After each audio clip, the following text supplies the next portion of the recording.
সাহিত্য শাসন প্ৰদান কৰক সাহিত্য শাসন প্ৰদান কৰক জনজাতি গণ প্ৰদান কৰক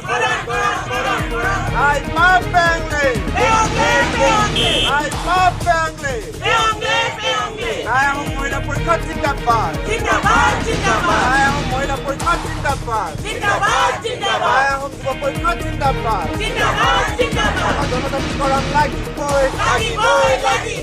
যিটো জনজাতিকৰণৰ প্ৰক্ৰিয়াৰ ক্ষেত্ৰত সদায় অসম চৰকাৰ ভাৰত চৰকাৰে হেমাহি প্ৰদান কৰি আহিছে আৰু আজি প্ৰধানমন্ত্ৰী পৰ্যায়তে হওক গৃহমন্ত্ৰী পৰ্যায়তে হওক বা অসম চৰকাৰৰ বিভিন্ন পৰ্যায়ত আলোচনা হৈ আহিছে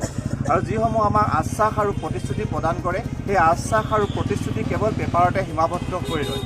আমি সেইকাৰণে আজি টাই আহোম যুৱ পৰিষদ কেন্দ্ৰীয় সমিতিৰ উদ্যোগত আহ্বানৰ প্ৰতি সঁহাৰি জনাই আমি লখিমপুৰ জিলা টাই আহোম যুৱ পৰিষদ টাই আহোম মহিলা পৰিষদে আজি অৱস্থান ধৰ্মঘট কাৰ্যসূচীৰ জৰিয়তে অসম চৰকাৰ আৰু ভাৰত চৰকাৰক আমি এটাই কথাই দাবী জনাব বিচাৰিছোঁ আগন্তুক সময়ত লোকসভা নিৰ্বাচনৰ প্ৰাকক্ষণত তেখেতসকলে যাতে আহোম জনগোষ্ঠী জনজাতিকৰণৰ ক্ষেত্ৰত যি প্ৰক্ৰিয়া সেই প্ৰক্ৰিয়া ক্ষিপ্ৰতৰ কৰি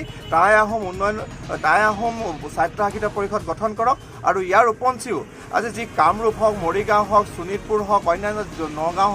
জিলাসমূহত যি আহোম অধ্যুষিত এলেকা আছে সেইসমূহত ছেটেলাইটৰ জৰিয়তে তেখেতসকলে যাতে স্বায়ত্তশাসিত পৰিষদ গঠন কৰে অন্যথা আগন্তুক লোকসভা নিৰ্বাচনত টাই আহোম জনগোষ্ঠীক কৰা এই প্ৰতাৰণা আৰু প্ৰবঞ্চনাৰ কিন্তু সাক্ষী হ'বলৈ তেখেতসকলে সন্মুখীন হ'বলৈ জবাবদিহি হ'বলৈ প্ৰত্যেকটো ৰাজনৈতিক দল যাতে সাজু হৈ থাকে তাৰ বাবে আজি অৱস্থান ধৰ্মঘট কাৰ্যসূচীৰ জৰিয়তে তেখেতসকলক পাই আহিছোঁ যে আজি প্ৰায় 3টামান চৰকাৰ পাৰ হৈ গ'ল বহুতে এনেধৰণৰ প্ৰতিশ্ৰুতি আমাক ইলেকশ্যনৰ আগত প্ৰদান কৰে আৰু ইলেকশ্যন হৈ যোৱাৰ পিছত সদায় আমাক মাহিয়াৰ দৃষ্টিৰে চায় আৰু সেই প্ৰতিশ্ৰুতিবোৰ সকলো পেপাৰতে আবদ্ধ হৈ ৰখা দেখা যায় কিন্তু এইবাৰ আমি টাই আহোম জনগোষ্ঠীটো অলপ জাগৃত হৈছোঁ আৰু এনেধৰণৰ মিছা প্ৰলোভনত আমি প্ৰলোভিত নহওঁ এইবাৰ আমি সকলো একত্ৰিত হৈ এই ধৰণা আমি দিল্লীলৈকে আমি আগবঢ়াই লৈ গৈছোঁ আৰু পৰৱৰ্তী সময়ত তেওঁলোকে যদি লোকসভা নিৰ্বাচনৰ সময়ত যি চৰকাৰে নাহক লোকসভা নিৰ্বাচনৰ আগত সম্পূৰ্ণ